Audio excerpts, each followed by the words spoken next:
भारत में विशेषकर पहाड़ों में साधु जोगियों को वैसे ही महाराज शब्द से संबोधित किया जाता है। तिवारी जी का प्रश्न सुनते ही तपाक से उत्तर मिला, 20 साल बाद। अब जा। इस उत्तर से और भी अधिक सशंकित हुए तिवारी जी राम राम जपते आगे बढ़ गए, परंतु साधु महाराज की वाणी के अनुसार उन्हें कुछ ही दूर पहुंचने पर ट्रक भी मिल गया उन्हें कैंची तक पहुंचाने को। फिर भी उनके लिए यह घटना शीघ्र ही आई गई हो गई, परंतु ठीक 20 साल बाद तिवारी जी को उन्हीं के गांव कैंची में ही महाराज जी ने अपने वचनानुसार पुनः दर्शन दे दिए। वर्ष 1962 में महाराज जी श्री सिद्धि मां तथा उनके पति अब स्वर्गीय श्री तुलाराम शाह जी के साथ अपने एक भक्त श्री कुंदन लाल शाह को, जो उस समय गंभीर रूप से बीमार थे, दर्शन देने श्री प्रेमलाल माथुर की कार में रानीखेत जा रहे थे। आधे मार्ग में ही महाराज जी के मुख से एकाएक निकल पड़ा, श्यामलाल अच्छा आदमी था। श्यामलाल तुलाराम जी के समधी थे।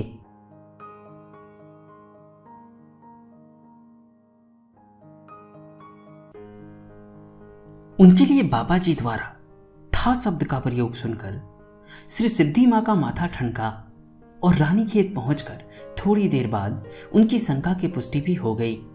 टेलीफोन द्वारा सूचना मिली कि जब ये लोग मार्ग में ही थे तभी नैनीताल में श्यामलाल जी की हार्ट फेल हो जाने से मृत्यु हो गई। सर्वद्रष्टा बाबा जी ने देख लिया था सब कुछ।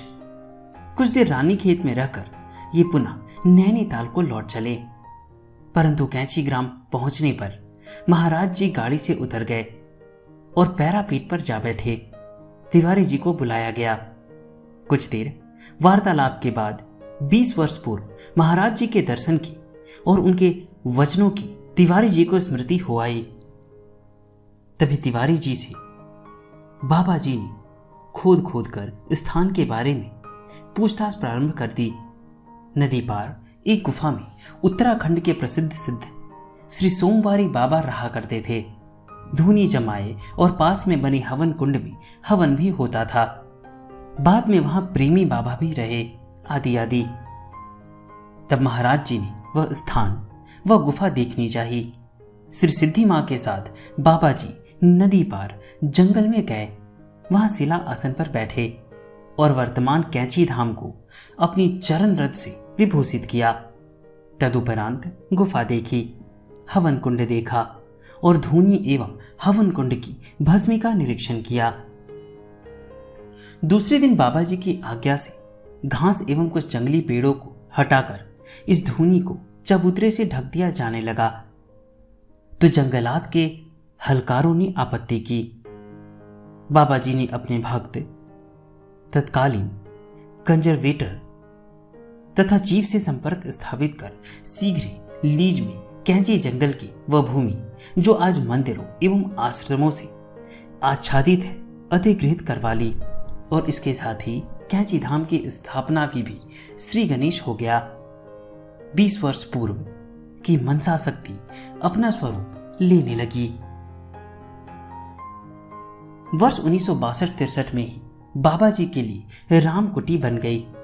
उपरांत उक्त चबूतरे के ऊपर गुफा का कुछ भाग लिए हनुमान जी का मंदिर बन गया, जिससे सटकर श्री लक्ष्मी नारायण मंदिर, शिव मंदिर और कीर्तन भवन, जिसके एक भाग में बाद में बाबा जी ने श्री वैष्णव देवी के मंदिर की स्थापना की व्यवस्था कर दी थी, देखते देखते खड़े हो गए। साथ में कुछ आवासीय कुटिया भी बन गई। बीहड़ जंगल एक बड़ी बड़ी चट्टानें हटाकर भूमि को समतल कर दक्षिण की ओर कुछ ऊंचाई में अद्वैत आश्रम भी बन गया। विभिन्न कुटियों के नाम क्रमशः राधा कुटी, कृष्ण कुटी, विष्णु कुटी, कृष्ण बलराम कुटी, गोविंद कुटी आदि रखे गए। हनुमान जी के मंदिर के पीछे गुफा में अब भी हवन कुंड पूर्ण रूपेण सुरक्षित है। अब बाबा जी महाराज अधिकतर भूमि आधार और कैंची धाम में ही उत्तराखंड में प्रवास के मध्य रहने लगे थे। भक्तों, भंडारों, भजनों, कीर्तनों की दिनों दिन वृद्धि होने से दोनों स्थानों में धूम मच गई। कैंची धाम के प्रतिष्ठापन का दिन महाराज जी ने प्रारंभ से ही 15 जून नियत कर दिया था। जब वहां हनुमान जी की तथा अन्य मंदिरों में प्रतिष्ठित मूर्तियों की प्राण प्रतिष्ठा संपन्न हुई थी और यह 15 जून सदा के लिए कैंची धाम में शुद्ध घी में बने मालपुओं के भंडारे के लिए प्रसिद्ध हो गया, जिसमें हजारों की संख्या में दर्शनार्थी, श्रद्धालु एवं दूर दूर से आए भक्तगण छक कर प्रसाद पाते हैं और बांधकर घर भी ले जाते हैं। प्रतिष्ठा समारोह की सबसे अलौकिक घटना प्रत्यक्षदर्शियों के अनुसार यह थी कि बाबा जी महाराज ने एक छोटी बाल्टी भर दूध हनुमान जी को स्वयं अपने हाथों से पिला दिया। उपस्थित भक्त यानी श्री किशन चंद्र तिवारी आदि केवल यही देख पाए कि बाल्टी का दूध थोड़ी देर में शेष हो गया।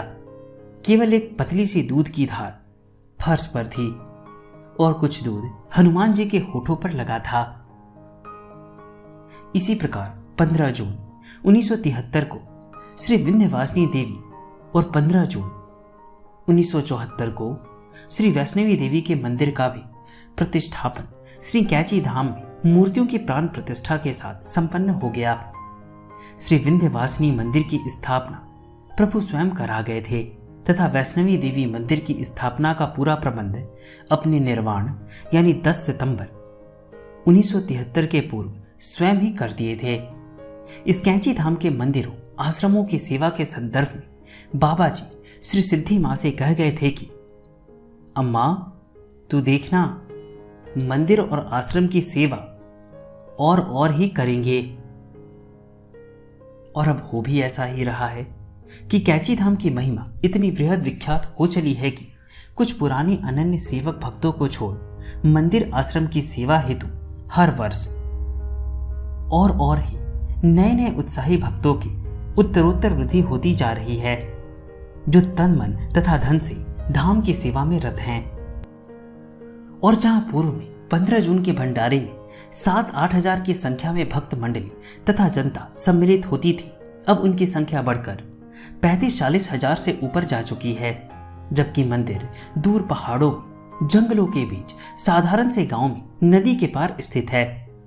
बाबा जी कह भी तो गए थे, देखना एक दिन ऐसा आएगा कि हजारों की संख्या में लोग कैंची धाम का प्रसाद पाने आएंगे।